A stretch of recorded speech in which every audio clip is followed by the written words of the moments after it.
A golden, small streak of dawn marked the east. The 5th of July. The hands of the clock showed 3.0. A powerful rumble of artillery salvo broke into the sensitive silence. Our repeated counter-preparation had begun. In front, over the initial positions of the enemy, raged a sea of fire.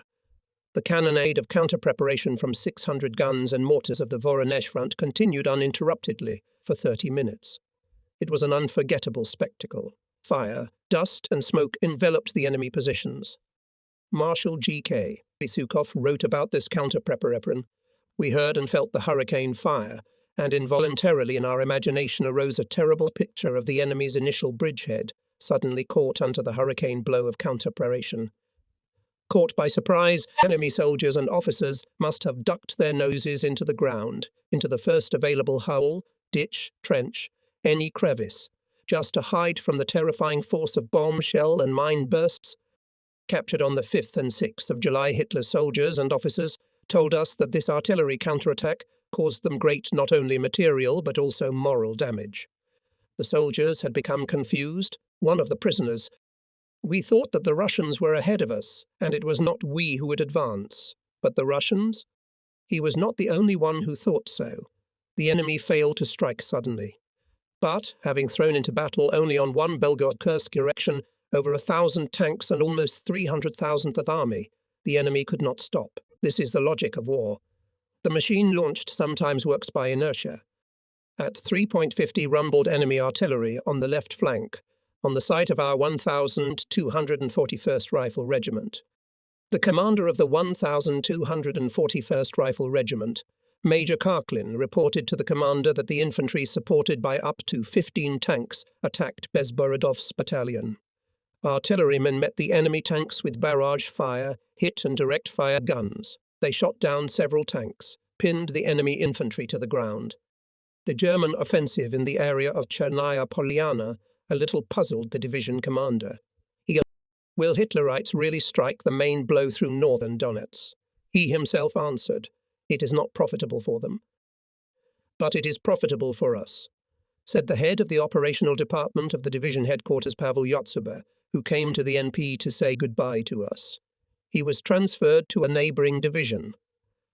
"Perhaps they want to mislead us and are hiding their goals for now," Pavel remarked. "That's what I'm thinking about. Have they not launched an offensive east of Belgorod in order to divert the attention of our command from their main strike? Well, let's wait a little with conclusions," added the commander. We did not have to wait long. While we were fighting on the left flank of the division, the hands of the clock approached 6, suddenly muffling the sounds in the area of the 1,241st Rifle Regiment. The air was filled with the rumble of the engines of numerous airplanes, coming in several tiers, in columns, from the direction of Belgorod. About 50 of them, separated from the main group, began to approach the front line of the 1,243rd Infantry Regiment of our division. The rest as kites rushed to the defence of our right neighbour, 52nd Guards Rifle Division. Anti-aircraft gunners opened barrage fire. Junkers, as if not noticing the fire, built in their favourite circle and in the air began an air battle. Yoks tried to break through to the bombers, and Messers imposed them to fight and did not let them pass to the Junkers. Here for a few minutes the dots disappear in the clouds, then reappear, marking their way with lines of thin air. Converge in mortal combat, again diverge, trying to deceive one another at altitude. Machine gun and cannon bursts.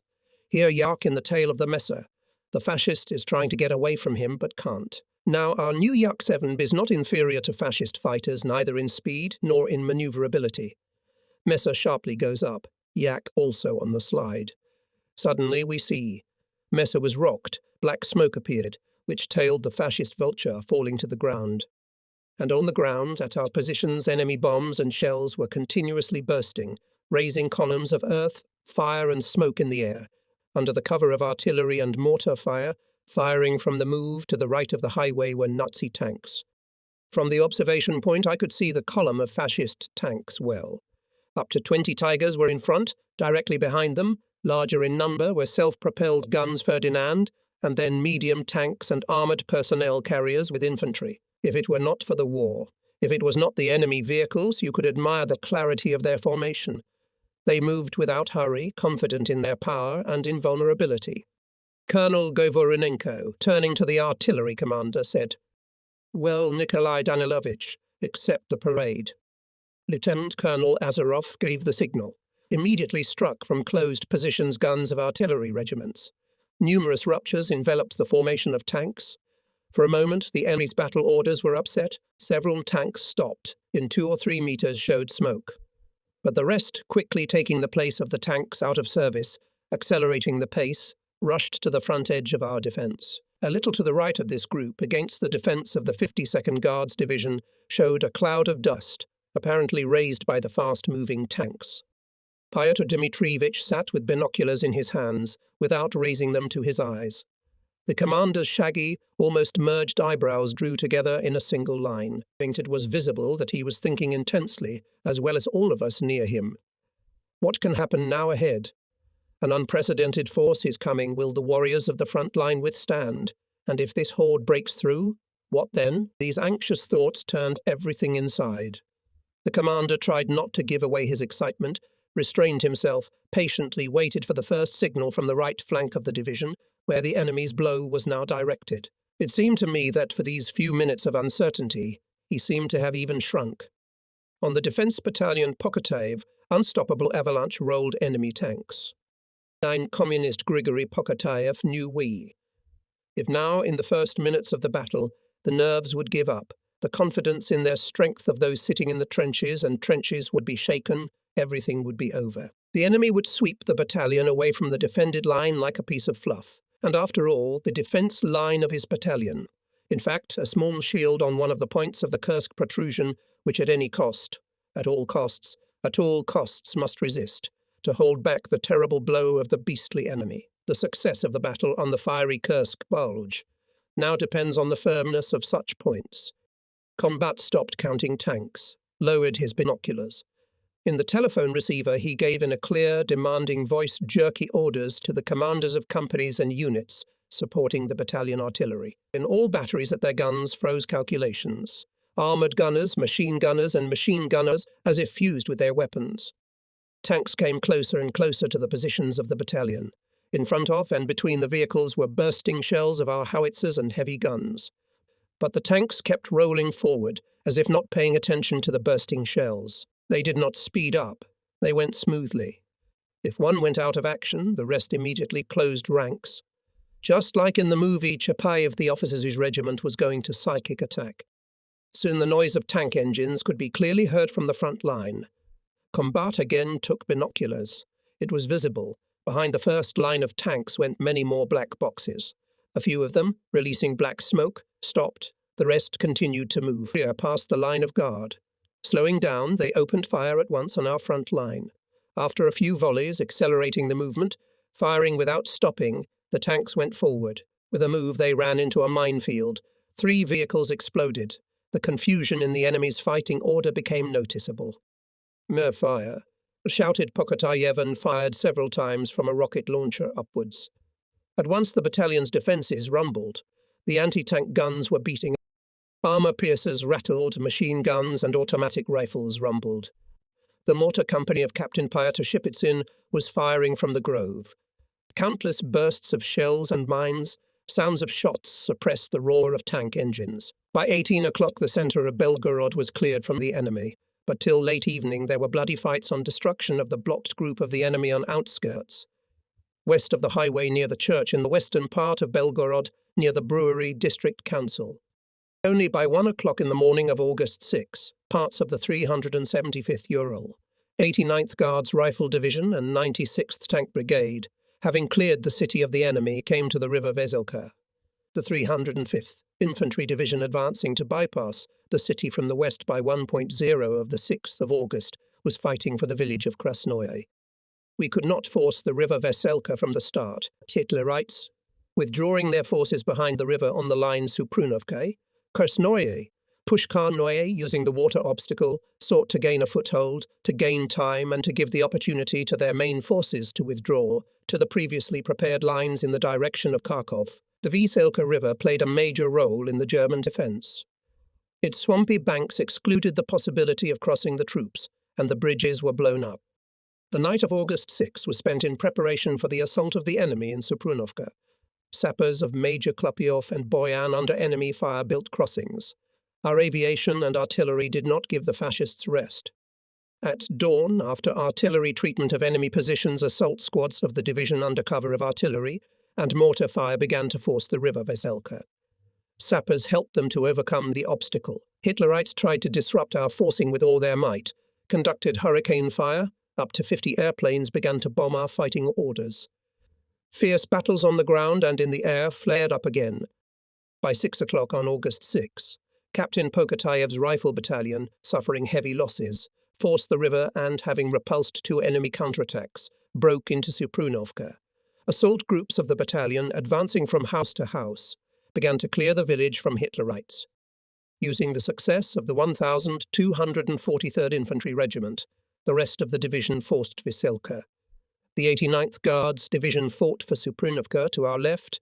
By 8 o'clock Suprunovka was in the hands of the 375th Ural and 89th Guards Rifle Divisions. From that hour the city of Belgorod became completely free.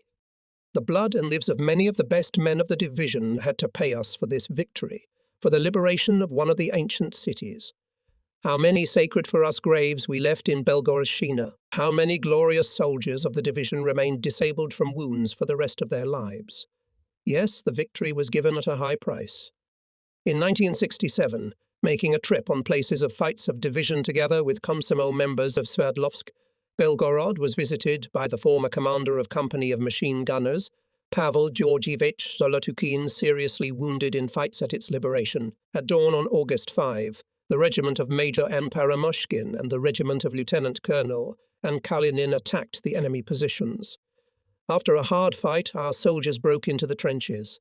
In many places there was a hand-to-hand fight. Hitlerites rendered desperate resistance, twice counterattacked. However, their attempts to stop us had no success, although the pace of the offensive slowed down, and still step by step our regiments moved forward. Time in the offensive plays a huge role. Every minute becomes decisive. The slightest hiccup gives the enemy the opportunity to regroup their forces, to bring fresh reinforcements, to take more favourable defensive lines. Taking into account the current situation, the division commander Colonel Gavovinenko introduced a fresh regiment of Major F.S. Dudskoyev into the battle. The regiment, bypassing Yachnev Kolodez on the right, supported by tanks of the 96th Tank Brigade Rapid Attack, came to the highway Belgorod, Oboyan south of Yachnev Kolodez. On the left flank of the division, Major Paramoshkin's regiment, having overcome the wire fence, attacked Yachnev Kolodez.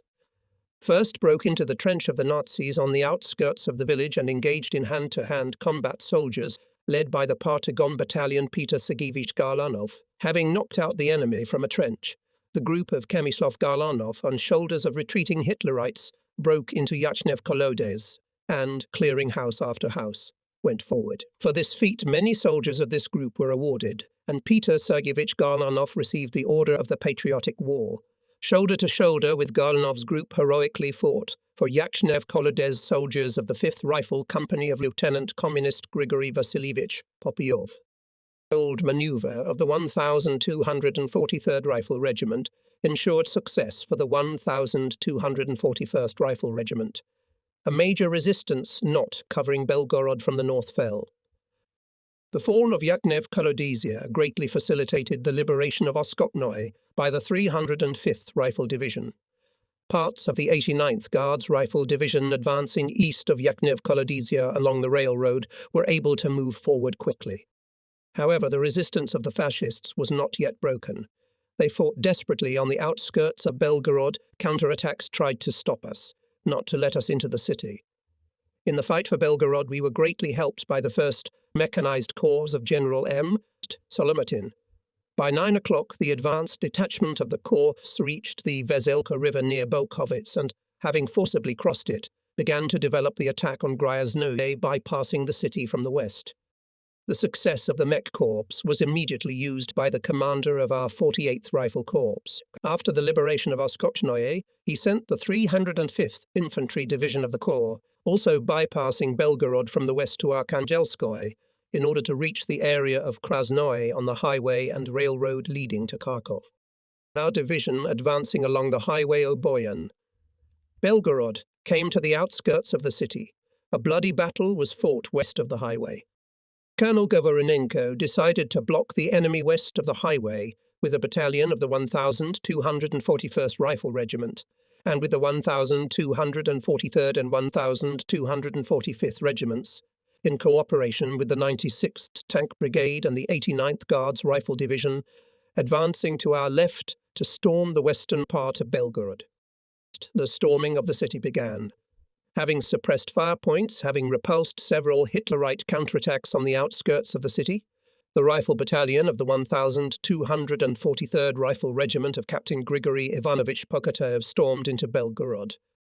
In the fighting order of the Rifle Battalion, on hands moving forward their guns, the battery of Belgorodian Captain Nikolai Petrovich Kovtun entered the city. To the left of the highway, after hand-to-hand fighting, the battalions of Major Nikolai Nikitich Sitnikov and Major Vasily Petrovich Petrov stormed into the city.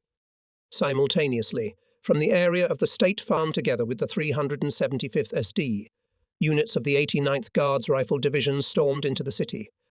Rifle Battalion of Captain Vasily Nikolaevich Bukayev, after a stubborn battle, broke through the German defences west of the highway and broke into Belgorod. About this battle, the newspaper of the 69th Army Forward to Victory, on August 9, 1943, Rukov's UU's unit unexpectedly went to the flank of the enemy, destroyed his fire points and broke into the city. Fierce street fighting ensued. Every house was taken with a fight. Lieutenant Blinov's group liberated over 100 buildings. Fearlessly acted fighters of Senior Lieutenant Popadaikin and Captain Bukayev. The assault group, led by the battalion commander Lieutenant Iskokov, throwing overcoats on the wire fences, jumped through the obstacles and broke into the fascists' trench on the outskirts of the city. With grenades, bayonets, fire of automatic rifles and flamethrowers, the soldiers destroyed the resisting Hitlerites in trenches, bunkers and dugouts. So Iskokov's group, on the shoulders of retreating Germans, broke into Belgorod. Clearing house after house, it reached the area of the church in the western part of the city, where it was counterattacked. Lieutenant Iskakov, having covered part of the forces from the front, the main forces bypassed the counterattacking enemy from the right and struck from the rear. A hand-to-hand fight ensued. Enemy machine gunners were completely destroyed. The victory of the assault group came at a high price. Many soldiers died in the streets of the city, including Lieutenant Iskakov himself. For the battles of Belgorod, most soldiers of the assault group were awarded orders and medals, and Lieutenant Ismail Gilyazovich Iskakov was awarded the Order of the Patriotic War. Overcoming resistance of Hitlerites, the units of our regiments advanced deep into the city. The Germans clung to every house, every street. They shot from attics, from windows, from bunkers built at the crossroads. Pokotayev's rifle battalion was heavily fired upon by an enemy battery camouflaged behind the houses. Captain Pokotayev sent to its rear Mamenkov's platoon and 2 tanks of the 96th Tank Brigade. Soon the enemy battery stopped firing. Many Hitlerites hid in the houses, but they were caught by the platoon's machine gunners. Soldiers of Sergeant Nikolai Pavlovich Meshkunov's squad cleared 8 houses in this way. Then the area of the brewery battalion was counterattacked by several tanks and infantry. The soldiers met the enemy with strong rifle fire. Grenades hit 2 tanks. The 3rd tank was hit by the firing platoon of Komsomol member Georgy Nikolaevich Vostrov. The 4th, by the calculation of Senior Sergeant Alexei Dmitrievich Shishkin from Nikolai Kovtun's battery. The 1st number of anti-tank gun Boris Fedorovich. Brovin noticed on the roof of one house a German machine gunner who was firing at the rifle company. He crawled closer and took out the machine gunner with accurate fire from the PTR.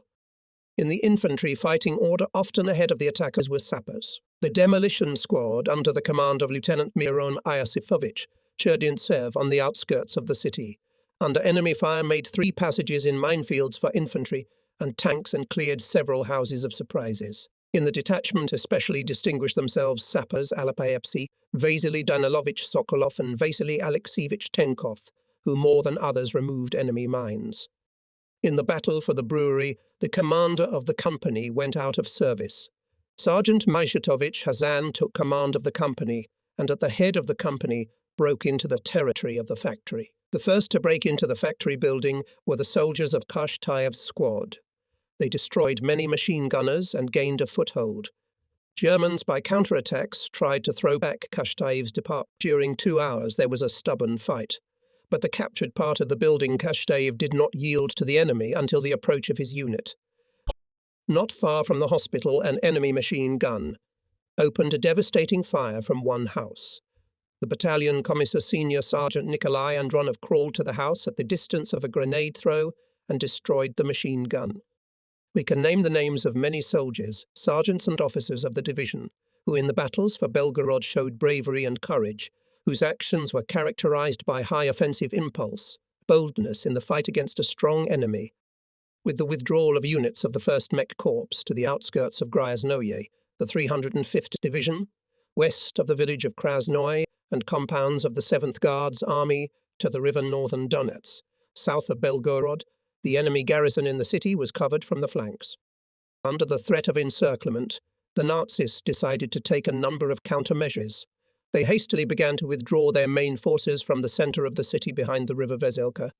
To ensure the withdrawal of the main forces, Hitlerites left in different parts of the city strong cover units to delay our units in street battles. Assessing the situation at the site of the 375th Infantry Division, at 1:45 July 10 Corps, Commander General Goryakev sent a written order to the division commander Colonel Govorinenko, immediately withdraw the division from the Bag in the direction of Kizeva, and by 6:010 Kiselety to take the defence. Kiseleva on the southwestern slope of Vai, 211.5 meters west of Shlyakovoy Subin, to prevent the breakthrough of the enemy infantry and tanks in the direction of North Zap. Unfortunately, we received this order with a great delay, only at 7 a.m. July 10, and in battle. The delay in the execution of the order not only for a few hours but also for a few minutes threatens with mortal danger. Fulfilling the order of the commander, the division began to go to a new area in the daytime, in front of the enemy. But our exit from the sack was supported by their fire and fighting units of the 89th Guards Rifle Division. We had not yet had time to reach the area of Sabinino when we received a new order to occupy the defence line Zhilomestno, Malo Yablonovo, Shakovo, to prevent the breakthrough of enemy tanks to the east. In this area, the division, together with the troops of the 5th Guards Tank Army from July 12 to July 24, heavy defensive battles, participated in the famous Prokhorovka battle.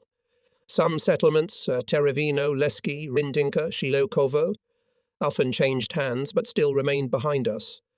Output of large tank formations of the enemy in the area of Vypolzovka, Arjavik, Shaipi created a threat to the troops of the 69th Army, operating between the northern Donets and Lipovy Donets. Army Commander General V.D. Kryokenkin 14 43 ordered to withdraw troops to the Army Defence Strip.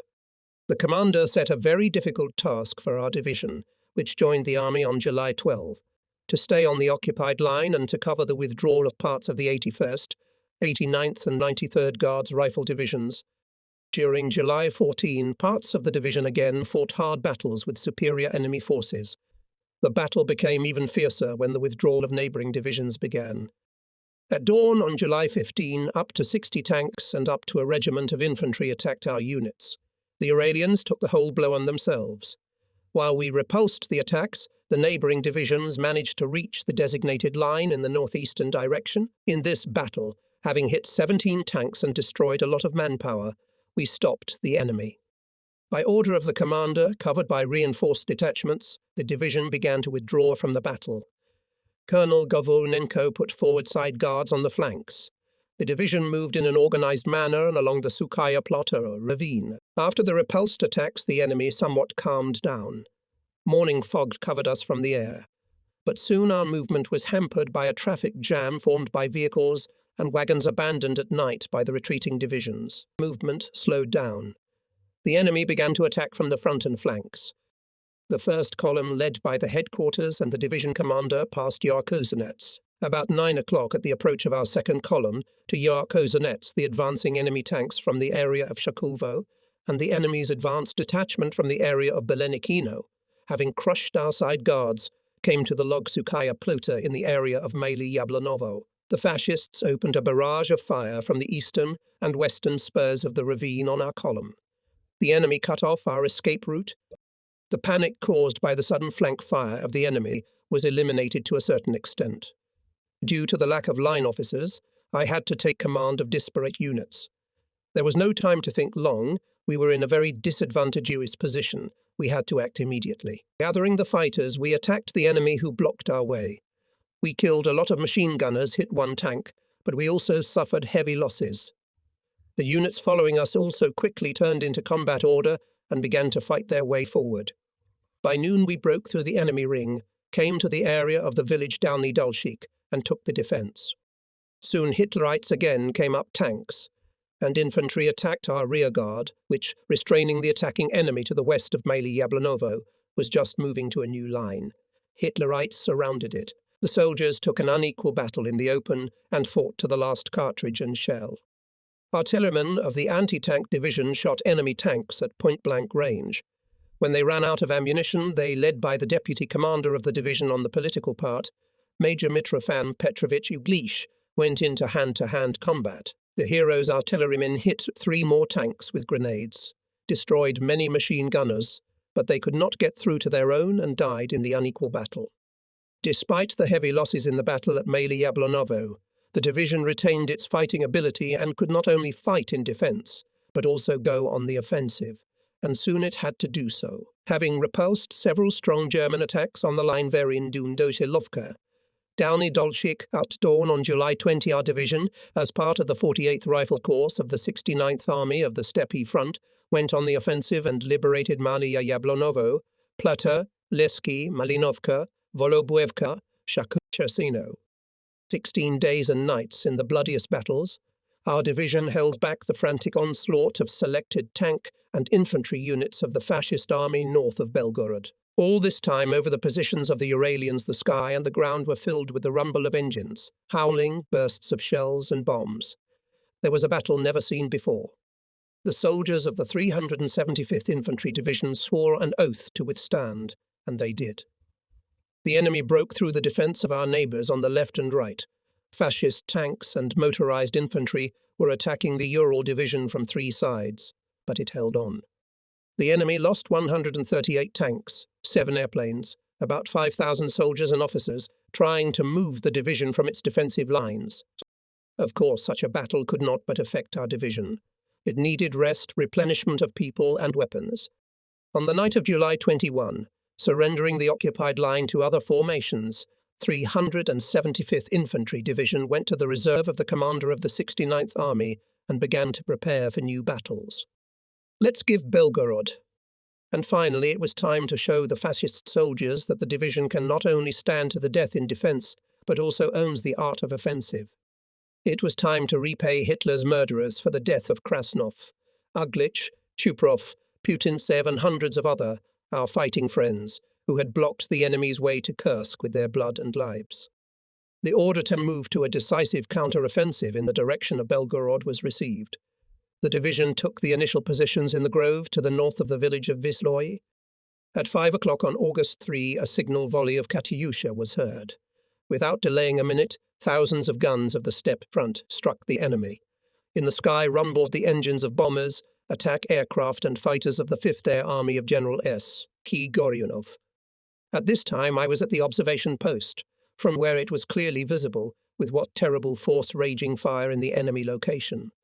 Above his positions rose a solid wall of black smoke, fire and dust. The processing of the front edge of the enemy's defence lasted more than 2 hours.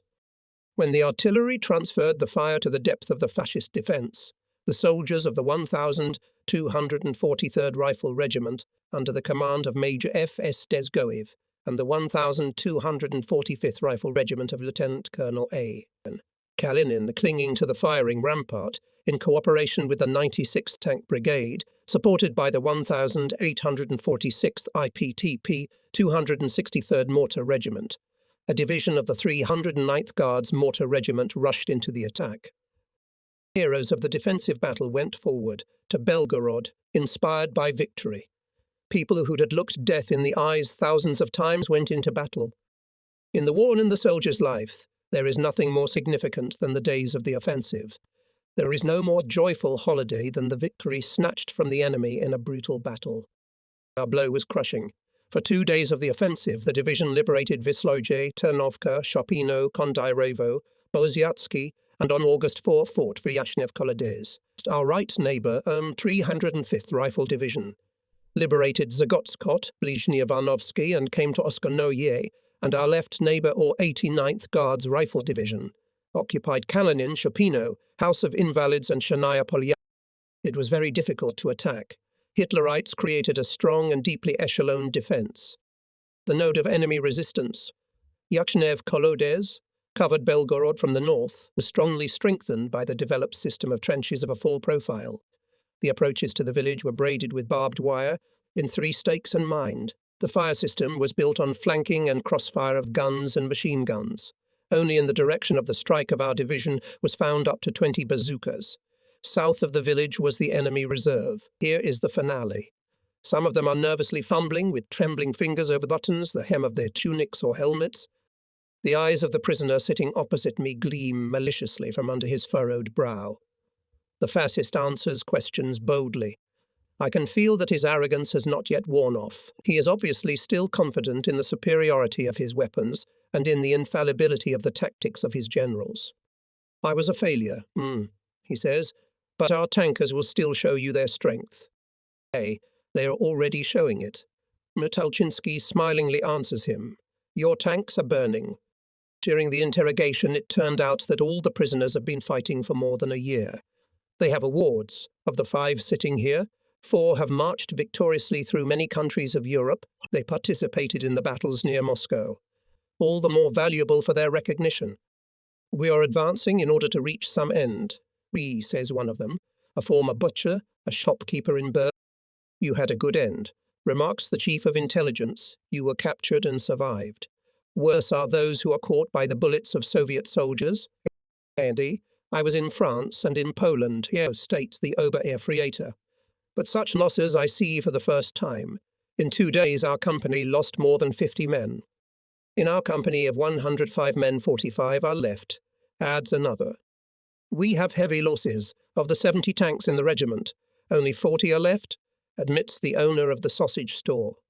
What can be said? A belated and bitter confession.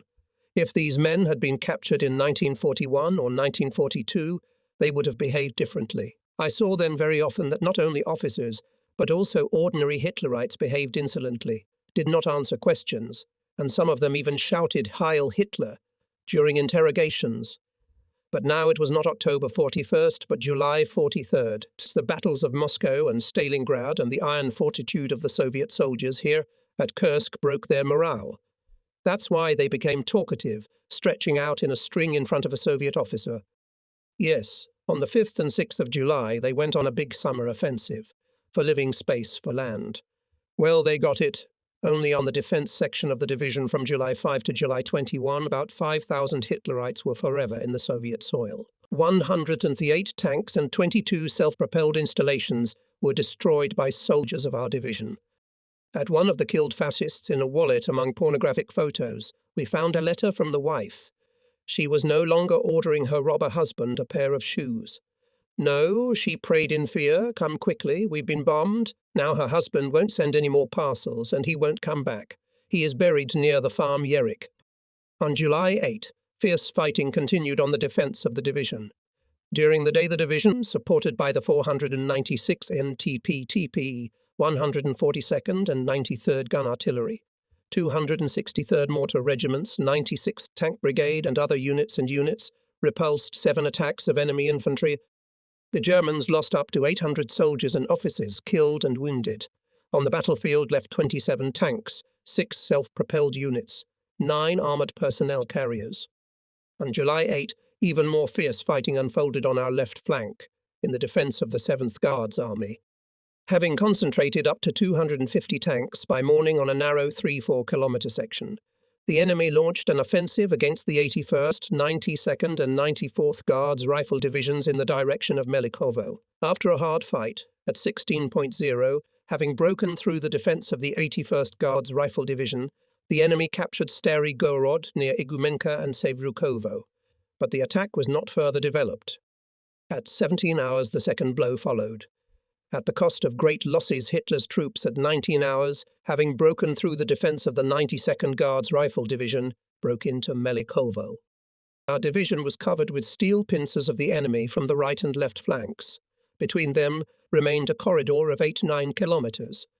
Taking into account the situation at the site of the 375th Division, the commander of the Voronezh front, General N.F. Vatutin, ordered to promptly subordinate it to the commander of the 35th Guards Rifle Corps, commanded by General S.G.G. Goryashev. On the night of July, he put the units in order.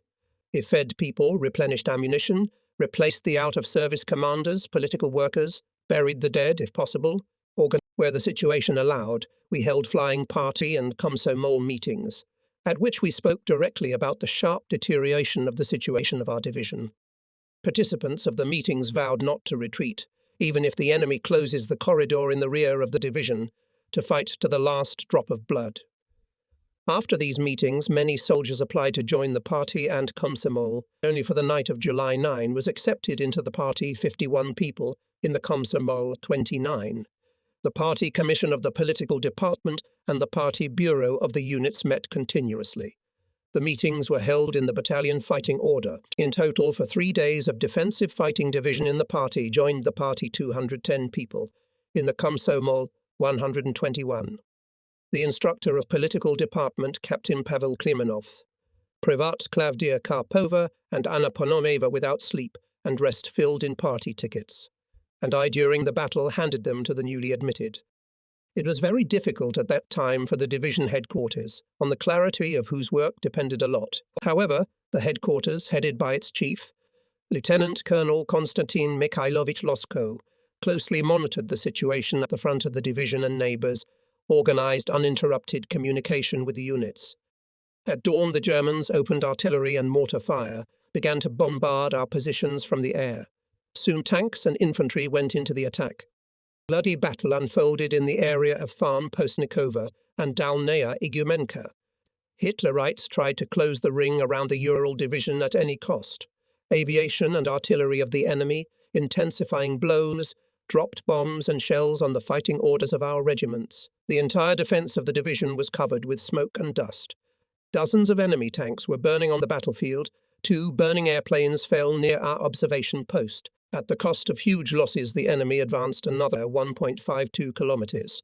But the enemy tanks, by the joint efforts of soldiers of our 81st and 92nd Guards divisions, were thrown back. By the end of the day, the Nazi attack was smothered. In the area of the Farm Postnikova, up to 40 enemy tanks broke into the defence of the 1,241st Rifle Regiment and rushed to the firing positions of artillery. Some soldiers, especially those who had just arrived at the front line at night, their nerves failed. Some of the soldiers ran back, left the guns and some artillerymen. There came a critical moment. Lieutenant Evgeny Putintsev, deputy commander of the anti-tank battery, who was at his observation post, jumped out of the trench and ran towards the runners.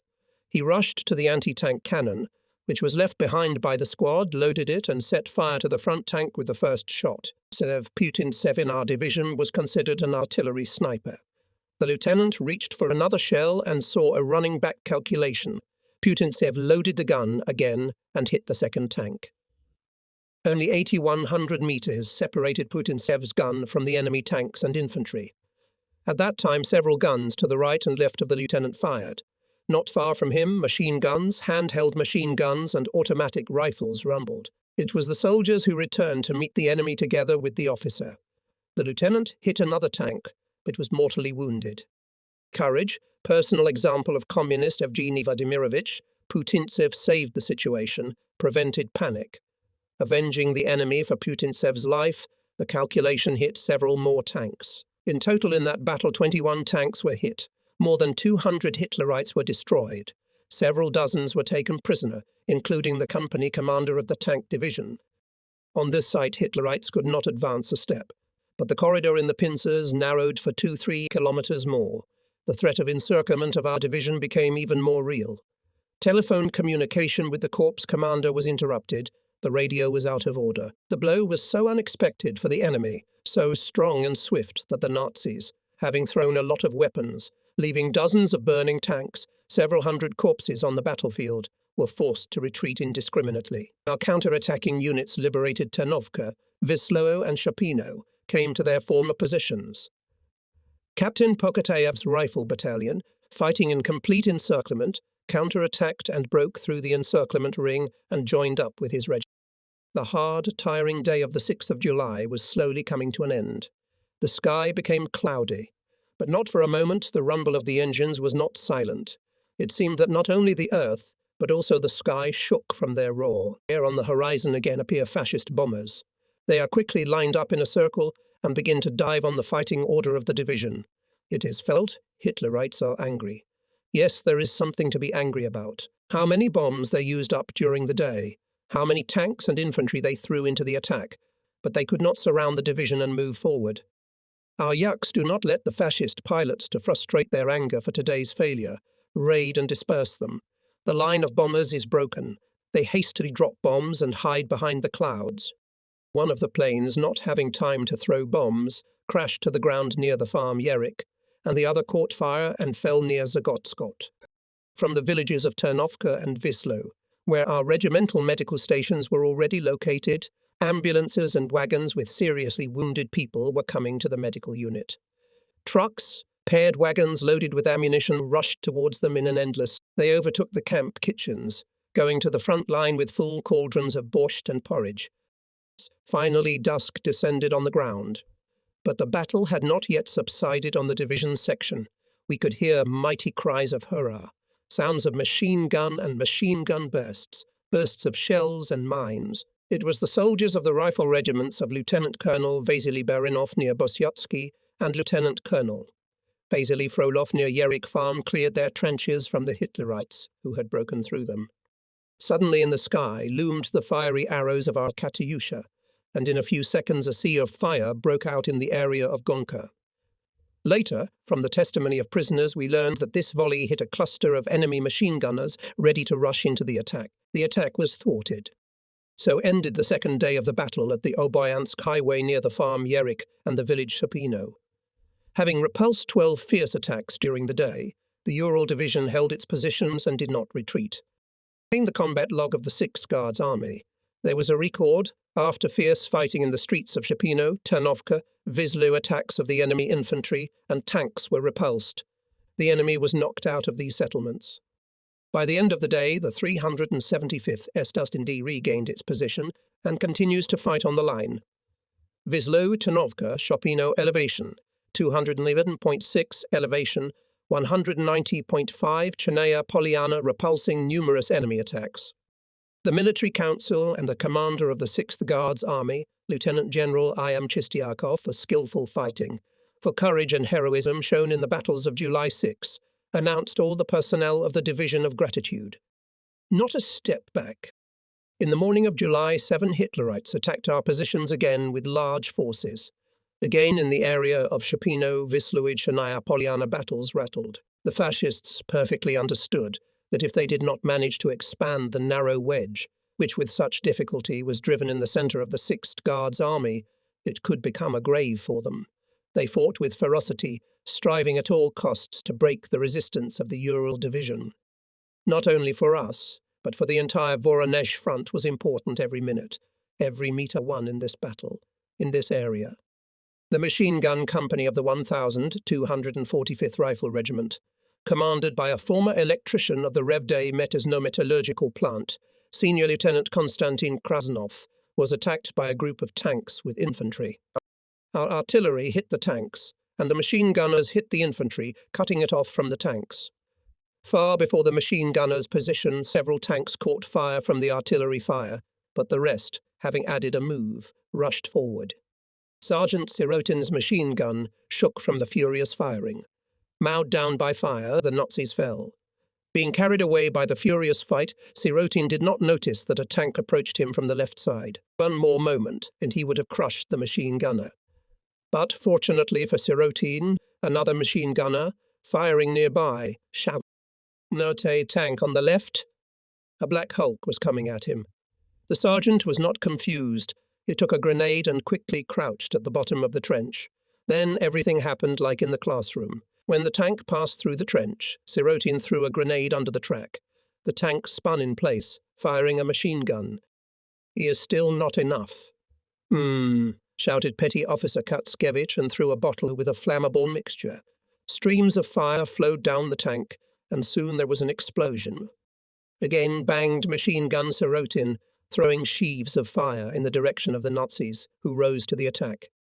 On the right flank, several tanks were delayed, began to iron the trench machine gunners.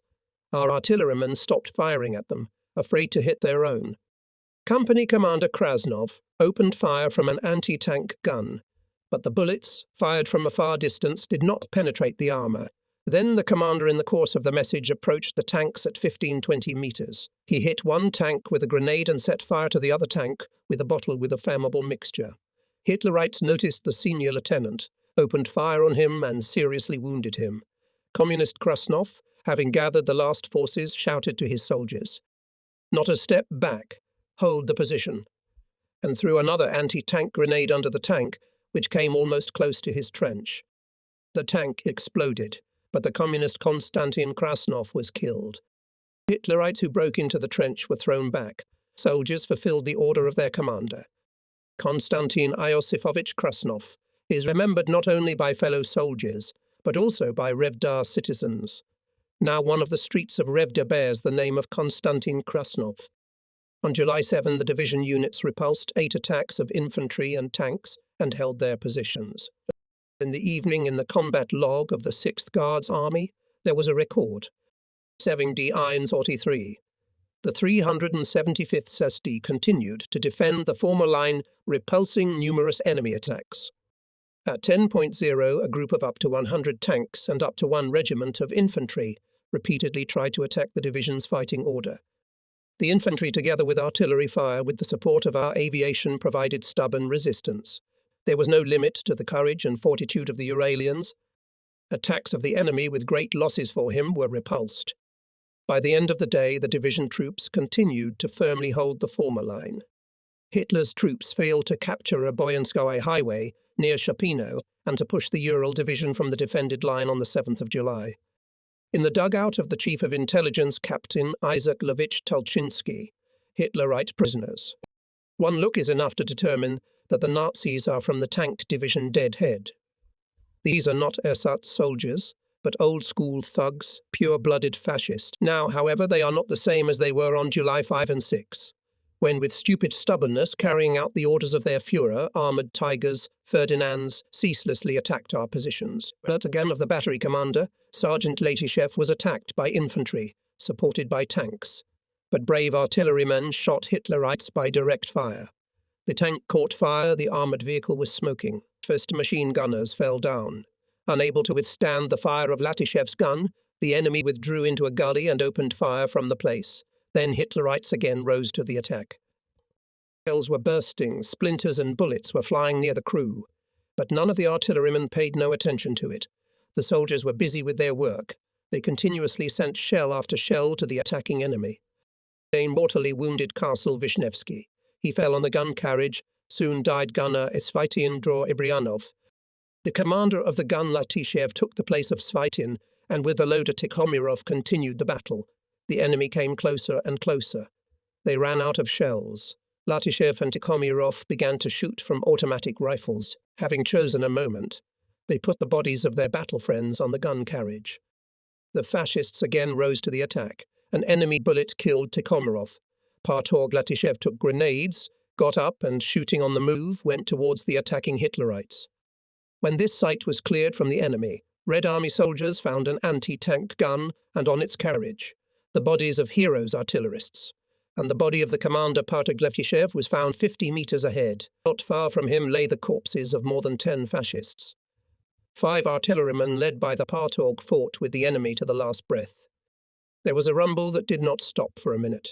The tension of the battle was growing.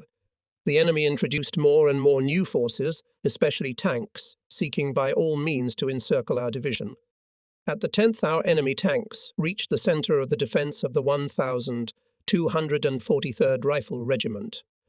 After a stubborn battle, up to 10 tanks broke into the village of Shapino from the rear, about 20. In Ternovka from the west, and up to 50 tanks surrounded and captured Netkowevo. Captain Pokotayev's rifle battalion found itself in the enemy's ring. The battalion, having taken a circular defence, continued to fight. Tanks that broke through to Ternovka tried to seize the crossing and force the Lipovy Donets, but they were blocked by our artillery. Lieutenant Vladimir Vozdvizhensky, the commander of the firing platoon of the 5th Battery, put his guns on direct aim, and his older brother, the commander of the same battery, Alexander Vozdvizhensky, guns of another platoon opened fire from closed positions. The gunner of the direct fire gun went out of action. The platoon commander, Vladimir Ivanovich Vozdvizhensky, stood up for the gunner. He shot down 4 tanks. For this feat he was awarded the Order of Patriotic War of the 2nd degree. Vozdvizhensky's battery did not allow enemy tanks to break through to the crossing. A little to the right of Vozdvizhensky's platoon, the fire on tanks from 122 M2M howitzer was opened by the calculation of Sverdlovsk resident Senior Sergeant Stepan Lazarevich Holkin. Not far from him, another Sverdlovsk citizen, Alexander Pavlovich Yakovlev, fought off the tanks that tried to seize the crossing. And Sverdlovsk resident Yakov Illarionovich Gorbunov, with his gun, repelled tank attacks southeast of the Shapinsky Church. All these artillerymen from Turinsk district, and all 3 were awarded orders. Kolkin of the Patriotic War of the 2nd degree, Yakovlev and Gorbunov of the Red Star. The gunner, Ivan Andreyevich Dayniko, replacing the wounded commander of the gun, rolled out his gun on direct aiming and entered the battle with tanks. Having received a wound, he made himself a bandage and continued firing. The crew quickly changed the firing position and began to repel the second tank attack. Read about this battle on the pages of the division newspaper in defence of the motherland. Dayniko himself told as follows. Having concentrated 44 tanks on our section, the enemy was sure that we would not resist, that he would be able to crush our infantry, to crush us, the artillery. The guns were rolled out to direct fire, sights at 30. The first armor-piercing shell, a miss. The gunner Shevchenko made a correction and the second shell hit the turret. Shooting from the tank stopped. To be sure, I also fired a shell which hit the engine part. The tank caught fire. Encouraged by the success, I began to act more confidently. I marked the second target, the second tank. From the same site I gave the command, the shell flew past. Quickly checked the level, the next shell tore up the caterpillar.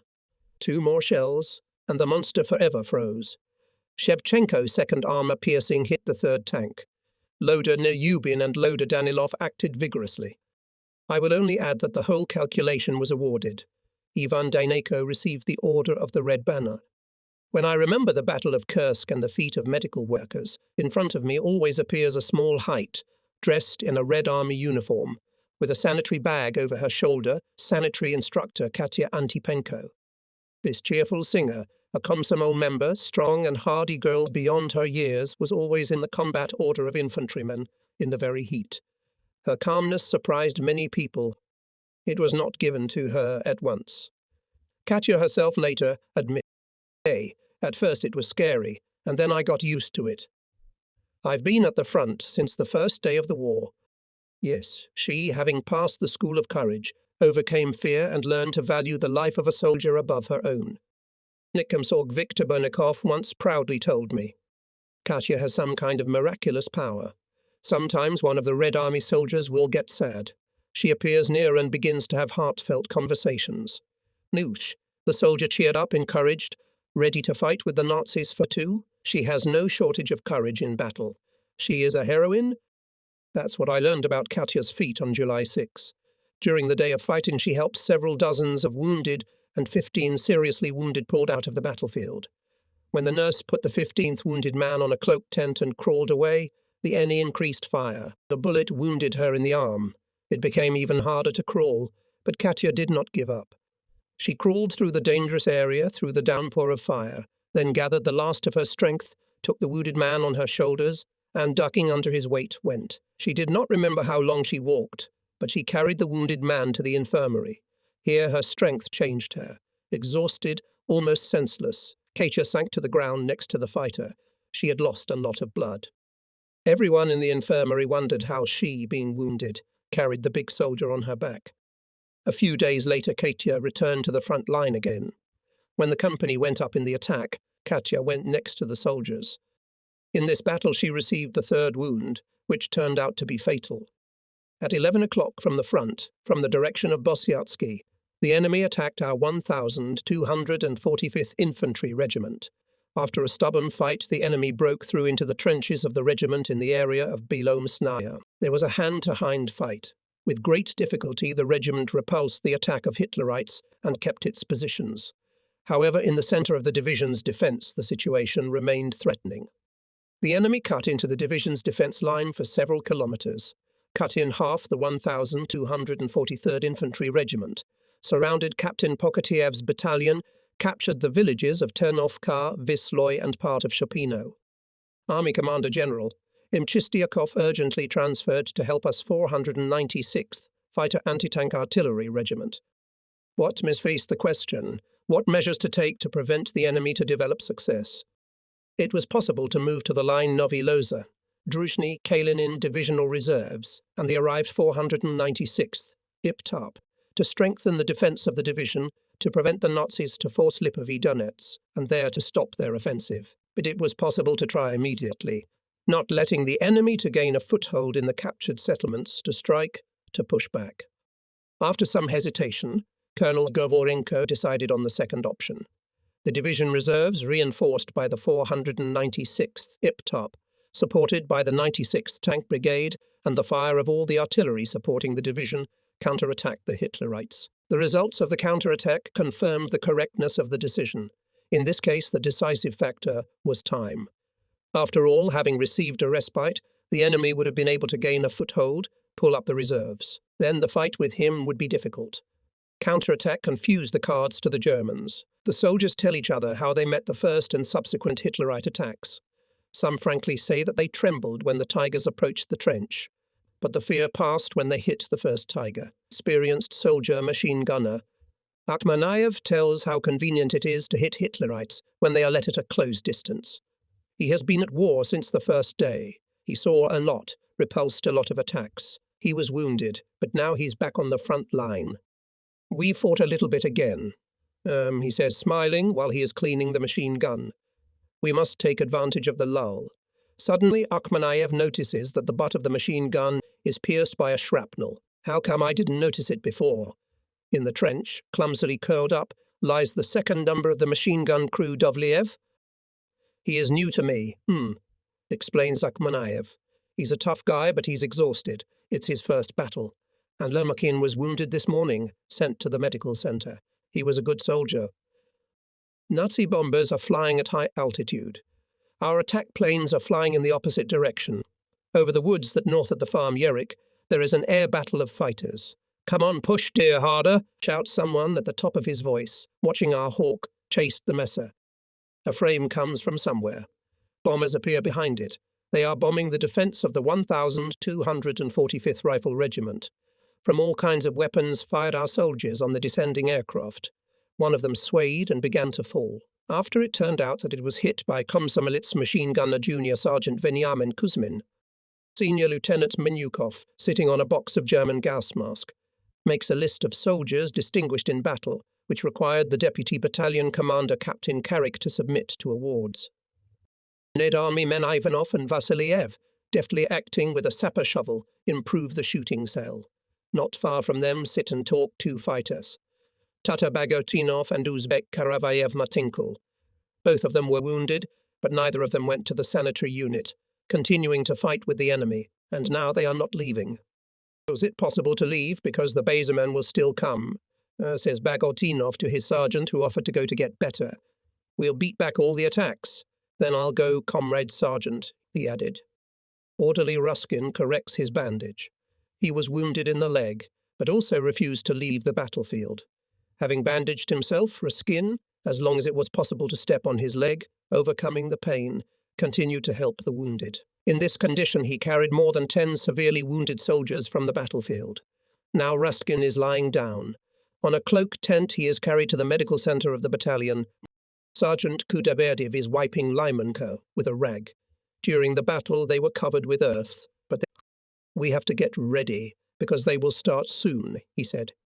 Everyone, Russian, Tatar, Uzbek and Kazakh, Ukrainian and Belarusian, is preparing to meet the enemy again. To meet and defeat the enemy is their one desire, one wish. They are ready for battle. Combat friendship of the peoples. In front of us was one of its most vivid manifestations. In the pre-dawn sky of the 6th of July, like burning candles, the stars were going out. On the edge of the Crane Grove, where Hitlerites were now, rockets were taking off, cutting the darkness with thin, fiery streaks. When the rockets went out, machine guns and automatic rifles began to roll call again. But the soldiers did not pay attention to it. They were hurrying to finish strengthening their positions. Yesterday's battle convinced us that today the enemy will not attack with large forces from the front. He has already broken his teeth there. Now there are favourable conditions for striking our division from the right flank. Given the likely direction of the main blow of the Nazis, we during the night secretly regrouped their forces, created a strong reserve. So at 8 o'clock in the morning from the direction Smorodine, Zuravillany, Ramucci the enemy with the strength of up to a division of infantry supported by more than 200 tanks and 50 aircraft went on the offensive in two groups. One, bypassing our division from the rear, struck in the direction Roshdestenska K, Novi Loza Gostishevo, with the strength of up to 2 infantry regiments and up to 100 tanks. The second group, in the direction of Visloje, Ternovka H. Shopino, in the centre of the division's defence with the strengths of up to an infantry regiment and more than 100 tanks. At this time we were at an observation post at height 209.5, from where the battlefield was clearly visible. Perhaps none of those present with me at that time had never seen such a number of enemy tanks simultaneously rushing to the attack during the 2 years of the war. The field seemed cramped for these armoured vehicles, in clouds of dust and smoke rolled up on the division. It seemed that against this avalanche of armour and fire no one could resist. A fierce battle ensued. Those who participated in it, I think, have not forgotten how bloody and heroic it was. The fierce bombardment, dozens of tanks with black crosses, crawling to our positions, the continuous thunder of guns, the clanking of tracks, fires of set fire to tanks, black sweat from soot on the faces of soldiers from the gun crews, tornado of explosions, the many-voiced cry of hurrah. That day is imprinted in my memory. I do not know who to tell about now, what words to use to tell about what happened on the 6th of July on the defence section of the division in the area of Oboyansky Highway. One by one, my comrades in arms, soldiers, sergeants, officers, gunners, machine gunners, artillerymen, mortarmen, sappers, communicators, medics, chauffeurs and drovers, pass in front of me. None of them was inferior in heroism to the other, although time has not preserved all the names in my memory, but they all live in my heart. And now, almost 40 years later, it is as if I see the picture of the cruel battle again. After a stubborn battle in some places, enemy tanks still managed to break into the front of our defence on the right flank. In this gap immediately rushed the fascist infantry. The soldiers of the division met the enemy with fire of all kinds of weapons. Rifle battalions of Major Nikolai Sitnikov and Captain Grigory Pokoteyev fire cut off the enemy infantry from the tanks. It lay down, not reaching the front edge of the defence, but tanks, despite the losses and hurricane fire of our guns, continued to move forward stubbornly. Then our gunners and machine gunners lay at the bottom of the trenches, letting the tanks pass. Then some of them beat the infantry with rifles and machine guns to prevent them from approaching the front line.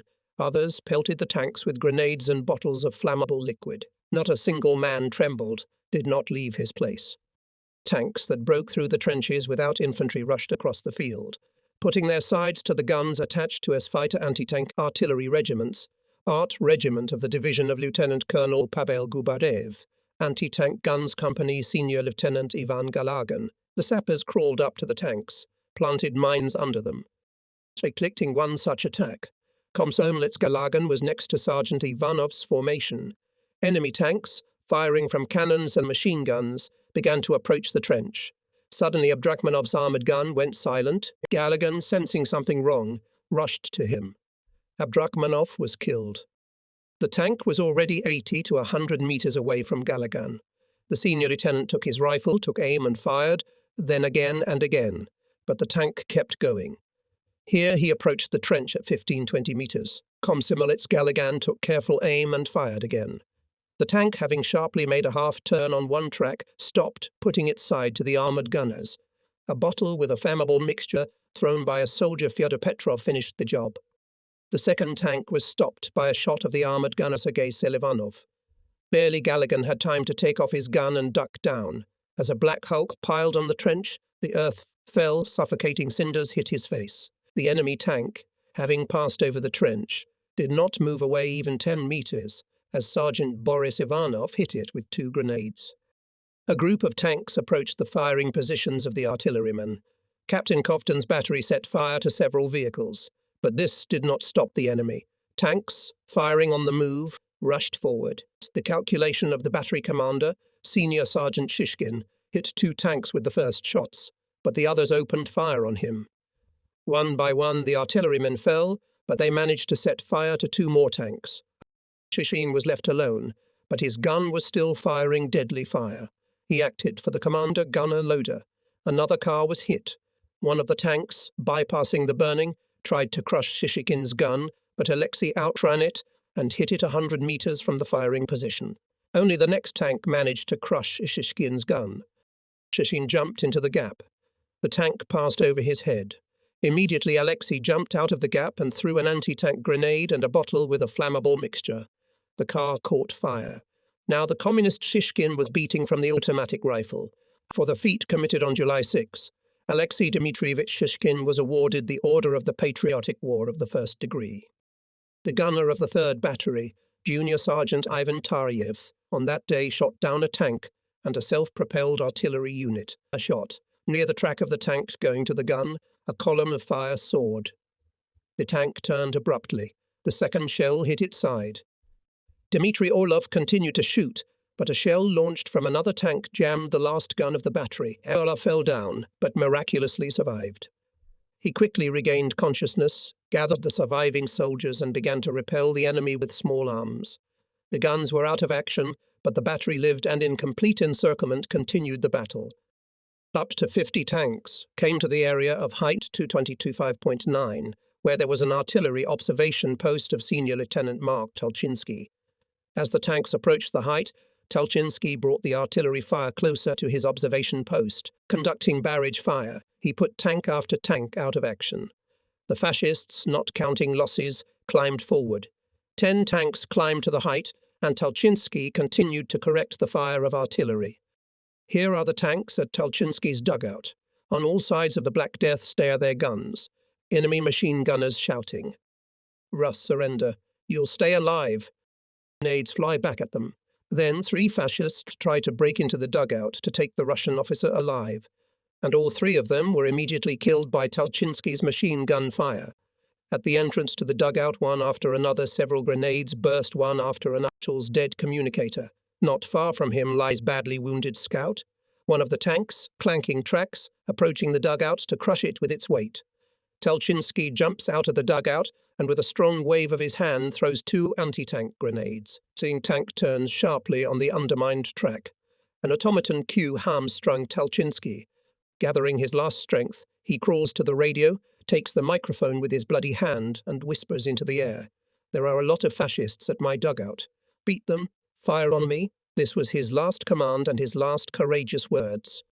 No matter how hard it was for his artillerymen friends to carry out Tulchinsky's command fire on me, the situation dictated just that. At the command of the regiment commander Pavel Trofimovich Gubarev, the artillery divisions of Nikolai Mironovich Novgorodtsev and German Yakovlevich Malshakov opened a rapid fire on the enemy tanks. At height 202.5.9, blocking the way of the enemy, a sea of fire raged. Komdiv Govorunenko clearly realized the size of the danger hanging over the division and looked for ways to eliminate it. Deputy Division Commander Lieutenant Colonel Kazakuk repeatedly suggested to the commander to launch a counterattack with the division's reserves. Govorenko was inexorable. Not yet, Konstantin Pavlovich. The one who not only will be strong but also cunning, who has stronger nerves, will win. Be patient. The colonel was looking for a vulnerable place in the Hitlerites' fighting order and was waiting for the moment for a sensitive blow with his reserves. Scouts of the division and regiments watched every step of the enemy and reported to the commander. Artillery fire, which fell on the height of 225.9, upset the enemy's fighting orders. Up to 10 tanks were hit and set on fire. 1,243rd Infantry Regiment by its counterattacks in some areas stopped the advance of the Nazis. Hitlerites without fresh forces could not go forward, and the 1,243rd Infantry Regiment did not have enough forces to throw back the Nazis, who broke through the defence of the regiment. A critical moment had come. Now the outcome of the battle depended on who would correctly assess the situation and use it for victory. Gavorienko turned out to be smarter than the enemy. He without hesitation decided not to give Hitlerites time to pull up fresh forces and organize a new attack. Now the commander gave the command to his reserves: Tank Brigade, Fighter Anti-Tank Artillery Regiment, Rifle Battalion, Sappers, Tank Fighters, supported by powerful artillery fire from the area of Wisloje, struck at the root of the fascist wedge from the grove north of the farm Yerik, on the height of 225.9, under the overall command of Captain Pokatev, went up to counterattack the rifle company of Ivan Menkov from Gorky, the company of machine gunners of the communist Mefodi Antoniuk, the reconnaissance platoon of the party candidate Fyodor Shulgin. In the fighting order of the counterattackers, rolling their 40 Kapiatki from line to line, went battery calculation Sverdlovsk resident Ivan Krivasey. Lieutenant Colonel Azarov, the artillery commander of the division, personally controlled the fire of the artillery, supporting the counterattackers from the advanced observation post. Apparently, Hitlerites did not expect such a counterattack at this line, where they had success and some superiority in strength. The counterattack stunned them. They could not withstand, withdrew to their original positions. A lot of killed soldiers and officers, several tanks. The enemy left on the battlefield. When our counterattacking units recaptured the height of 225.9, at the observation point of Mark Telchinsky found dozens of corpses of enemy soldiers and 3 burning tanks. In total, 10 enemy tanks were hit at the height. This is how Mark Fedorovich Telchinsky, a communist officer, and his combat friends fulfilled their military oath and their duty to the end. For this feat, Mark Fedorovich was posthumously awarded the Order of the Patriotic War. His ashes now rest in a mass grave in the center of the village of Ternovka. On the grave stands a stone soldier with a machine gun, as if guarding the eternal rest of more than 200 heroes buried there, who defended the honor and independence of the fatherland. The 7th attack was repulsed. Hitlerites again could not break through the defense where the Uralians stood. Here is what is recorded in the documents of that date. At 1930, the troops of the 375th SED fought against the broken-through 45 tanks with infantry at the boundary of the western Okar, Yerik, Yer, Dolzhik, elevation. 2095. The tanks were partially set on fire by anti-tank fire and infantry counterattacks, and the infantry was dispersed. The enemy attack with heavy losses was repulsed. By the end of the day, the division continued to defend its former line. The 1,241st SPPP, fighting the enemy, during the day repulsed 4 attacks of tanks and infantry. As a result of the battle, the enemy suffered losses. Up to 300 soldiers and officers were killed, 13 tanks were hit. The Mi-109 airplane was shot down by rifle and machine gun fire. The pilot was taken prisoner. 2 self-propelled guns, 5 automobiles, 9 motorcycles were hit as a result of the breakthrough of the left flank of the 52nd GVESD, and the exit of tanks with machine gunners on the second echelon of the 1,243rd SPP. The regiment had to fight with an inverted front in the northwestern and northern directions. All attacks and attempts of the enemy to encircle the 1,243rd SP were repulsed. In the fierce battle, the enemy suffered losses. Up to 400 soldiers and officers were killed. 16 tanks were hit and burned, a Ju-88 airplane was shot down, 12 vehicles were burned. Deep craters from aircraft bombs and shells of different calibers were everywhere in the division's defense strip. Here and there, dozens of enemy tanks are burning huge fires or standing, clumsily jabbing their blunt noses into the craters, and Hitlerites' corpses are lying there. Here are the traces of the work of the Pokataevs. On the site of the rifle company on both sides of the trench, the corpses of Hitlerite soldiers destroyed during the on the turf here and there next to our Limonka and anti-tank grenades. There are German ones with long wooden handles. Lieutenant Ermak, the platoon commander, explains to the men how to use them. On the barrier is a German handheld machine gun facing the enemy. There are dozens of such machine guns. All these weapons have just been captured in a brutal battle with the Nazis. Now they will beat the fascists themselves. Soldiers show on cigars. These are also trophies. Grass is grass, says one of the soldiers, not like Arme Horoka. He throws the cigar and stomps it with his foot. The withdrawal of the 51st Guards Rifle Division created favourable conditions for an enemy strike on the defence of the 375th Rifle Division, since now not only its right flank, but also its rear was open. Over the Ural Division was in mortal danger of encirclement. To stop the enemy broke through and reliably cover Oboyansk direction. The command of the Voronezh front, with the consent of Supreme Commander-in-Chief Stalin, decided to meet further blows of Hitler's armoured hordes of fire tank formations from the place, about which writes in detail Mikhail Tukov, former commander of the 1st Tank Army. Tanks of this army with their actions well helped and our division to defend the occupied positions. But this happened later. Meanwhile, the division actually remained behind the enemy troops, broke through, but fought hard, firmly holding the Oboyansk highway in the area of Shopino and Yerik. The enemy every hour threw new forces against the division, tried to clear the highway from it. A group of Hitler's machine gunners, supported by tanks, broke into the trench of the rifle company commanded by Senior Lieutenant Grigory Alfarov. The company engaged in hand-to-hand combat. The battalion commander, Senior Lieutenant Pavel Golub, hit the enemy machine gunners with the forces of his reserve. Especially bravely fought in hand-to-hand combat soldiers of the platoon of the 8th Company of Lieutenant Alexander Dushin, who came to the aid of their neighbour. The squad of Senior Sergeant Efim Dubrovin bravely acted, who took on the bayonets of enemy machine gunners who rushed to his trench. Red Army man Dmitry Leshchenko, in the heat of the battle, seeing that the commander of the squad, who was firing a machine gun, was wounded, ran up to the machine gun, rolled it out to a new position and opened fire on the attackers. More than a dozen enemy soldiers fell from his accurate fire. Red Army soldier Trofim Kotayev threw grenades at the Hitlerites from the flank. The way to the tanks that broke through was blocked by the guns of Nikolai Koftan's battery, standing at direct aim, and the guns of the 2nd Division of the 263rd Artillery Regiment. An unequal battle was fought with the tanks by the anti-tank gun crew of Komsomol member Ivan Andrienko, who shot down 2 tanks. When the gun was out of action, the calculation engaged in hand-to-hand combat with the enemy infantry. The enemy did not pass. On the site of the 3rd Battalion of the 1243rd Rifle Regiment, joint efforts managed to restore the former position, but more than 30 tanks and infantry struck the defence of the same regiment from the rear, and up to 50 tanks, from the area of the collective farm boldly to labour. Bearing heavy losses, the enemy step by step deepened into the defence of the regiment. Many soldiers were possessed by a strange, unusual feeling. Even the experienced among them looked back with trepidation, with anxiety. The front was behind us. Regimental headquarters moved deep into the defence, closer to the front line.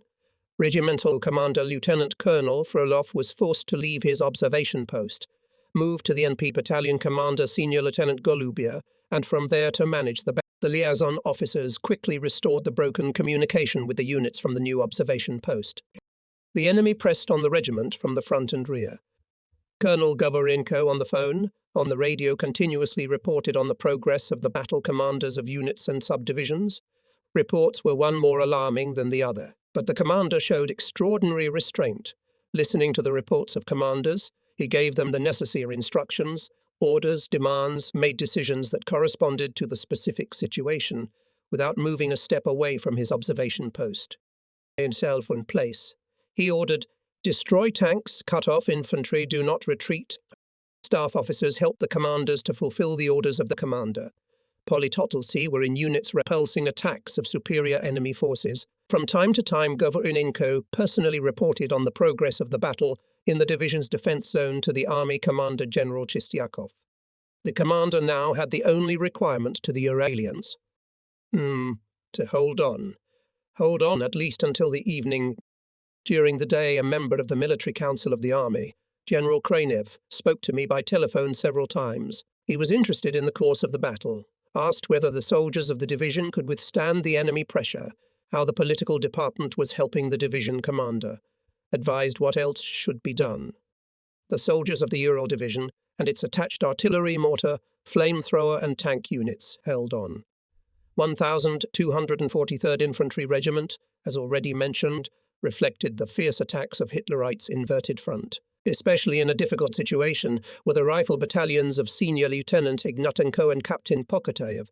Their battle orders continuously attacked enemy tanks from 3 directions. Rifle Company, commanded by Senior Lieutenant Volkov, rushed into a counterattack against Hitler's machine gunners, who broke through the battalion's defense. The situation was extremely tense. And here, as many times before, the personal example of communists and Komsomol members helped. In those conditions it was, perhaps, the only and the most effective form of agitation. Encouraging the soldiers, the communists and Komsomol members were the first to rush at the enemy. The attack was led by the deputy commander of the battalion on political part, Captain Anisim Karik, deputy head of the political department of the division, Major Ilya Komarov. A group of soldiers led by the company's partor Peter Chuprov struck the fascists from the flank and began to cut off their escape routes. The enemy could not withstand the blow of the Uralians. Leaving a lot of killed, he rolled back. The battery commanded by Senior Lieutenant Dmitry Orlov was in a difficult situation. When the fascists attacked the positions of the rifle battalions from the front, it was relatively far from the front line. When the enemy tanks attacked from the right flank in the area of the collective farm boldly to labour, she was the closest to the attackers. The gunner Ivan Bulatov from Sverdlovsk nestled into the panorama so that it seemed that not a shell, but he himself, his heart filled to the limit with hatred for the enemy, were to hit the tank, to melt its armour. Now it was as if the whole world was in the crosshairs of the panorama. A little behind him, holding another shell to his chest, stood Shepakov. Ivanov, the gunner, accurately fulfilled the requirements of the gunner. The tanks came closer and closer to the gun, unaware of his presence. Gun Commander Senior Sergeant Andrei Durokin shout, "Oh, go, oh!"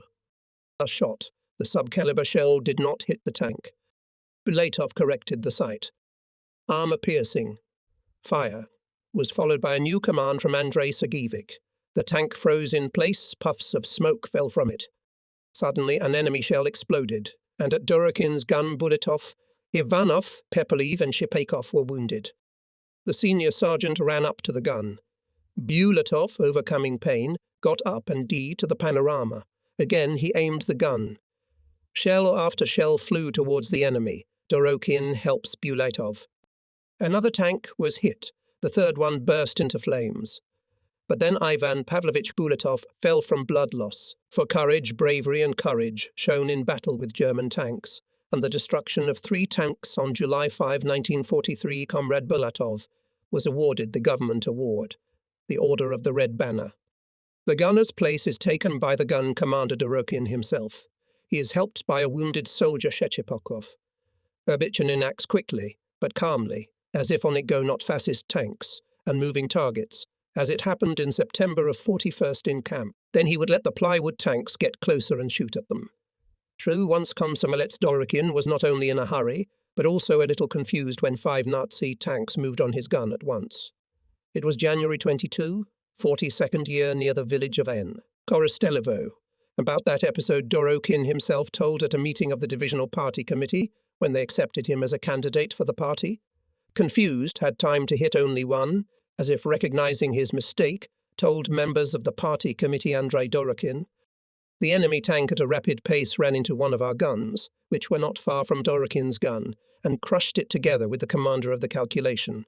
Communist Prokhorov set fire to this tank with flammable liquid. Alexander Voinov, a Red Army man from Sverdlovsk, took command of the tank and entered the battle with the enemy machine gunners. His hand machine gun mercilessly mowed down the enemy. The commander of the firing platoon, Valentin Tutovich, who had no time to bandage his wound and clamped it with his left hand, continued to direct the fire of his platoon. Senior Lieutenant Orlov took the place of the outgoing gunner, Govorinenko, having listened to Lieutenant Colonel Frolov in a calmer tone than usual. Vasily Maximovich, take note, our old acquaintance. Beard-ahead is pressing on you. You know the habits of its commander from the battles near Rishev. Don't let yourself be duped. After talking with Frolov, the commander joined the commander of the left flank regiment, Major Karklin, where for the second hour there was a fierce battle with enemy tanks and infantry. The Nazi attacks against the 1,241st Infantry Regiment were becoming more fierce by the minute. But Govorenko was more worried not for this flank of the division, but for the right flank. Although on the right flank the battle was just unfolding, and the first attacks had already been successfully repulsed, but combat experience, knowledge of enemy tactics suggested to the commander that the main events would unfold there. After each conversation with the commander of the neighbouring division, Colonel Nekrasov, our commander became more and more gloomy. About 10 o'clock, after another conversation with Nekrasov, the commander anxiously said, "The Germans broke through the defence of the 52nd Guards Division. More than 50 tanks and infantry broke into the front line near Berezov. The division is fighting with the broken-through tanks." The colonel contacted the commander of the right flank regiment, Lieutenant Colonel Frolov, summoned the commander of the artillery division, the commander of the 96th Tank Brigade, and the commander of the Sapper Battalion.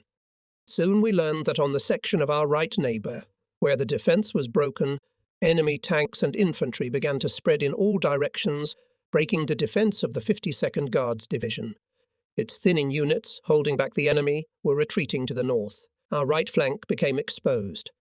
The situation became more complicated. "Reorganize your combat order by the second option," ordered the commander, Lieutenant Colonel Frolov. "Hold on tight. Continuing the battle with the attacking enemy from the front.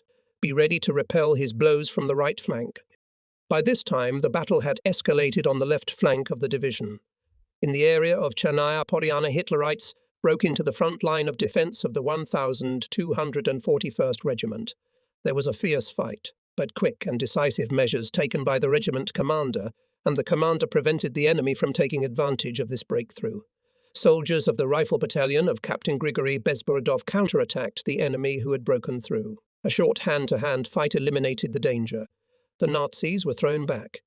The sapper company assigned to the regiment, commanded by Captain Nikolai Logachev, again quickly mined the passages made by the Germans in our minefields in front of the front edge of the regiment's defence. The soldiers of the company, under the enemy fire for a short time, set about 200 mines. Especially distinguished for their courage sappers Alexei Yeldashev, who set 30 mines, Afanasy Mazur, 15, and soldiers of the platoon of Senior Sergeant Grigory Kolitenko, 8 to 10 mines. The sergeant himself set 17 pieces. From his sappers did not lag behind, and Captain Logachev. 11 scouts of the platoon of Communist Senior Sergeant Georgy Bogdanov showed exceptional courage and heroism. They quickly moved forward, camouflaged in the rye, came close to the attacking Hitlerites and opened a strong fire from the flank with hand machine guns, threw grenades at the enemy. The unexpected blow stunned the fascists. The scouts shot Hitlerites at point-blank range. 100 of fascists were killed by the accurate fire, and 4 of them were captured. Especially bravely acted platoon commander Senior Sergeant Bogdanov and scouts of Fremov and Zhukov. And the danger on the right flank with every hour grew. The number of enemy tanks and infantry broke through in the defence strip of the 52nd Guards Division continuously increased. Now it became clear that it was there that the decisive battles broke out. Now much depended on the steadfastness of the Guardsmen.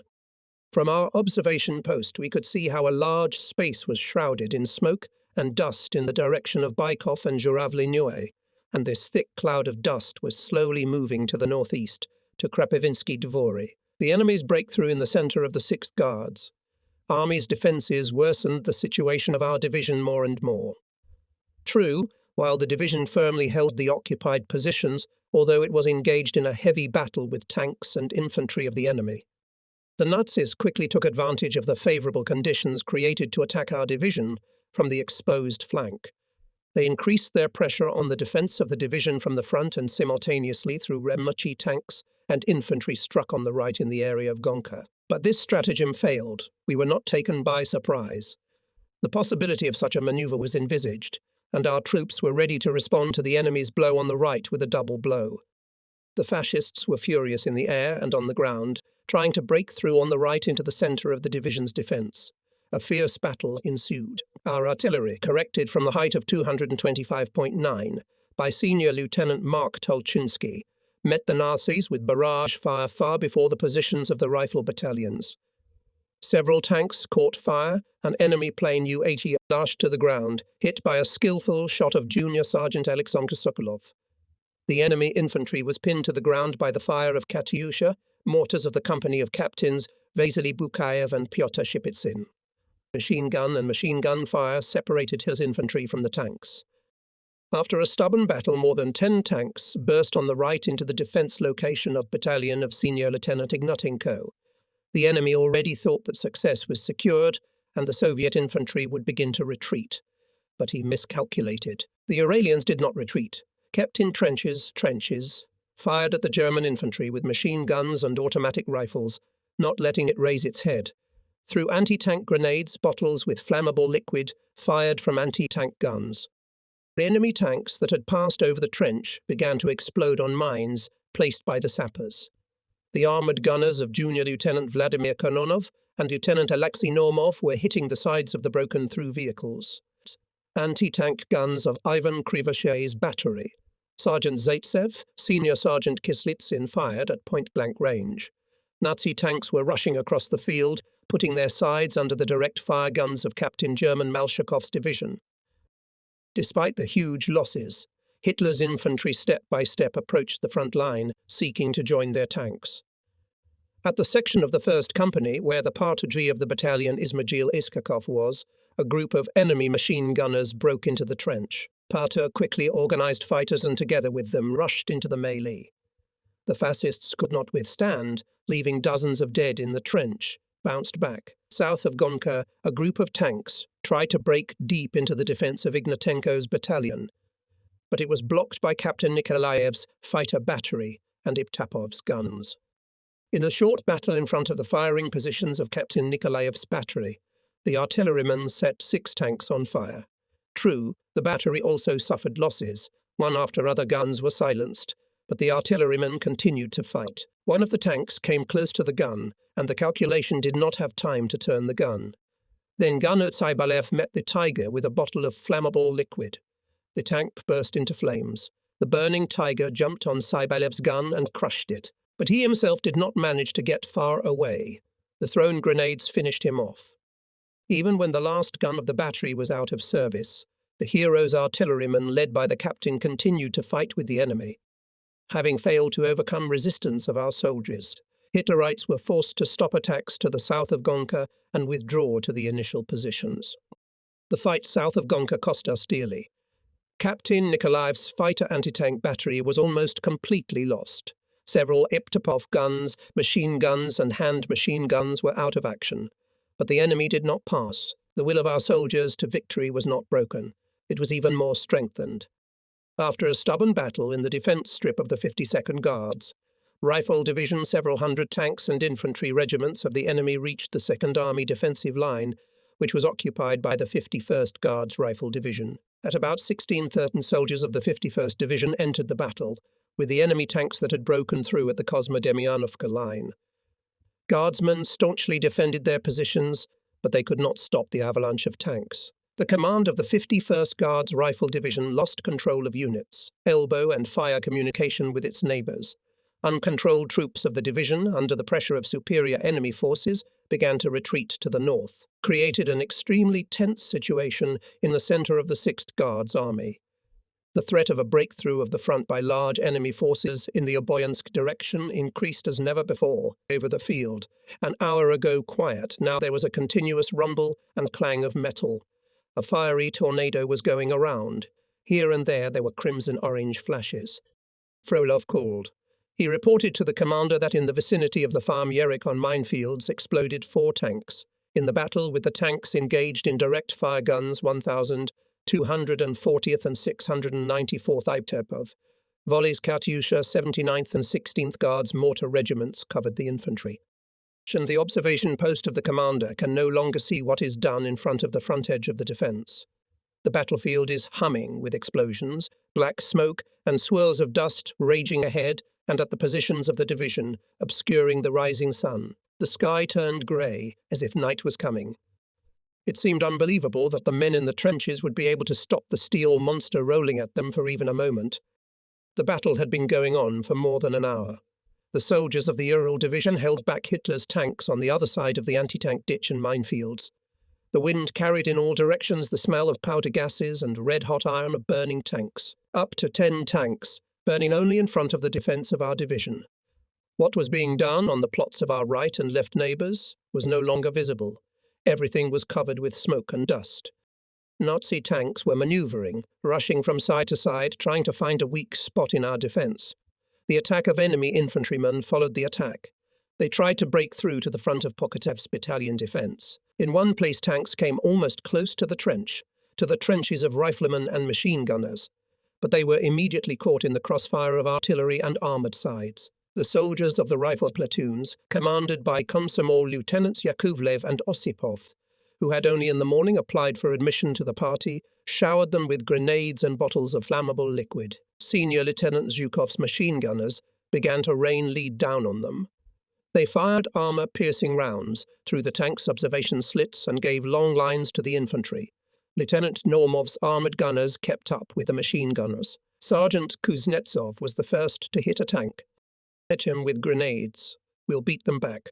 More courage, with force-throwing grenades and firing from a machine gun, shouted party leader of the company Chuprov. Not far from him, Latipov's machine gun was beating incessantly. From machine guns, rifles were firing soldiers of Sergeant Konoshinsky's squad. From the ravine, right on the defence site, where there was a bunker of the calculation of Senior Sergeant Leonov, rose in the attack of the fascists. They were about a company. The senior sergeant merged with the machine gun. He now saw nothing but the enemy approaching the first landmark. Here he pulled the trigger. Machine gun fire mowed down the Hitlerites. Having lost up to 24 killed and wounded, the Nazis lay down. The machine gun kept firing, not letting them get up. Suddenly dull blows shook the log roll of the breach. Acrid smoke, which got into the breach through the embrasure, squeezed the machine gunner's breath. "Still we will hit," shouted Leonov, and again strove from the machine gun, when the Nazi chains again rose to the attack. One line he let out the whole tape, Hitlerites as if blown away by the wind. Again bursts of enemy shells around the bunker. Zasik, the bastard, he alarmed the commander of the calculation, Leonov. "Now we'll level everything. Quickly remove the machine gun." And, on the spare, he ordered the calculation. 3 took the machine gun rollers to remove it from the site. But they had no time to lift the machine gun, as an explosion of terrible force shook the bunker. The machine gun crashed to the floor. Leonov's blast waved through back to the wall of the breach. The second number of the machine gun was severely wounded. 2 of the crew were lightly wounded. "Run after me," shouted Leonov, and lifting a seriously wounded soldier in his arms, rushed into the passage of the message. Behind him, dragging a machine gun, rushed calculation. Barely they ran away from the bunker for 30 meters, as up flew logs of the bunker. After helping the wounded, Leonov quickly set the machine gun in a new place and opened fire on the fascists. Attributed to the battalion of Captain Pokotev, artillery fire blocked the way of enemy tanks and infantry. The commander saw how one after another 2 tanks were enveloped in fire, and the 3rd tank's turret was blown aside by a shell. Such a case the captain for 2 years of war saw for the first time and could not believe his eyes. "What, you bastards? Did you get it?" Shishkin from Sverdlovsk shouted, but their voices were drowned in the roar of the guns and bursting shells. Soon one Tiger, having overcome our anti-tank ditch, began to approach the front edge of the 2nd Rifle Battalion. Here he stopped for a few seconds, as if looking for a better place to jump through the stream that ran in front of him. Those were fatal seconds for the Tiger. Immediately several shells fired from the guns of Captain Kovtun's batteries struck it. The tank froze in place. The enemy did not weaken the shelling of the front edge of the battalion. Several of our guns and machine guns were out of action. Here and there were heard the groans of the wounded. There were killed. But the persistence of the soldiers of the battalion grew by the minute. Lightly wounded did not go to the sanitary unit and, hastily bandaged, continued to beat the enemy. In an hour after the beginning of the attack, the battle reached such a heat when the fascists could not go forward. The enemy tanks were burning, the infantry was lying down. Powerful fire of our artillery, Guards' mortars did not give it a chance to raise its head. Soon the enemy could not withstand the fire of the Uralians and moved back. See, the first most dangerous and very strong tank attack of the enemy was repulsed. In front of the battalion stood 4 tanks. 2 of them, emitting black smoke, were burning not far from the first trench. "It's a good start," wiping his sweaty forehead with his cap, said Senior Sergeant Shishkin. "On this occasion, let's have a smoke." Comrade Senior Sergeant, Mew pulling out a pouch of tobacco from his pocket, suggested the gunner. The gunner received this pouch with the inscription to the dear defender of the motherland, together with a gift near Rozev, when the division was visited by delegates from the Urals. He kept it as a memory of his native land. Kizet, as if warned the soldier, gave him strength in the hard moments of the battle. Soldiers reached for tobacco. Sitting at the gun, tired hands rolled up goat legs and greedily inhaled the bitter smoke of tobacco along with the air, thickly saturated with gunpowder smoke. It seemed that they had never had such pleasant puffs as now, but the respite was short-lived. Once again, enemy shells began to burst at the firing positions of the artillerymen. The repulsed first attack of tanks, where there were many Tigers, was of great importance not only for Pokotayev's battalion. It influenced the course and outcome of the battle as a whole in the defence section of the division. It strengthened the will of the men to victory and their confidence in their abilities. Before this battle, our soldiers were familiar with heavy enemy tanks Tiger, Panther, self-propelled gun Ferdinand only by stories and schemes. And after they met them face to face on the battlefield, they were convinced that despite their actual power, rumours about their invulnerability were exaggerated. Several burning Tigers on the division's defence area proved it convincingly. From artillery shells, from armoured sides, Tigers burn no worse than tanks, hit in the defence near Moscow. The respite did not last long. About 8 o'clock in the morning, the enemy's guns and mortars from the methodical fire, which they conducted on our positions after their unsuccessful attack, went to a barrage. A lot of Junkers swooped down on the front edge of our defences. They tried to bombing to clear the way for their tanks. From behind the grove that southwest of the farm, Yerik again showed tanks and infantry on armoured personnel carriers. Soon all this avalanche rushed to the attack. Now there were much more tanks than in the first time, and the attack was more intense. Hitlerites acted more assertively. Obviously, they wanted to get even for the first failure. About 40 tanks and infantry attack Ignatenko, a large group of tanks and infantry strikes on the defence of the right neighbour, 155th Guards Rifle Regiment in the area of Berezov, reported to the commander of the 1243rd Rifle Regiment.